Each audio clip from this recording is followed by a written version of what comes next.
Mouvement rectiligne sinusoïdal. Observons un mouvement rectiligne sinusoïdal grâce à cette animation.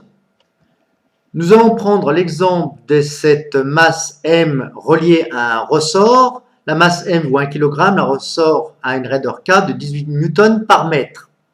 Les frottements seront annulés. Déplaçons ici le solide. Nous voyons que son amplitude est réglée à peu près à 35 mm. Nous relâchons. Observez la position X au cours du temps. Nous voyons que cette position varie de façon sinusoïdale par rapport au temps. La phase à l'origine était de 0 radian. La pulsation vaut 4,24 radians par seconde.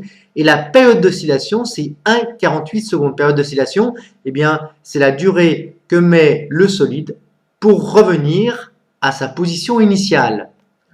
Nous voyons qu'en chaque instant, le solide est soumis à 3 forces.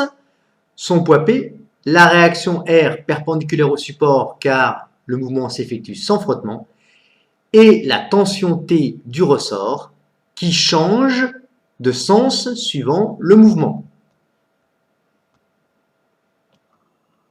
Au cours d'un mouvement rectiligne sinusoïdal, l'abscisse X du solide qui est relié à un ressort est la suivante. Xm, c'est l'amplitude des oscillations. X varie de plus Xm à moins Xm au cours du temps. Oméga 0 est la pulsation propre de l'oscillateur qui vaut 2π sur T0. T0 est la période d'oscillation, période propre d'oscillation. Φ0, c'est la phase à l'origine, c'est-à-dire c'est la valeur de l'angle dans le cosinus quand T vaut 0. À vous de dessiner X de T si Φ0 égale 0. Un petit exercice.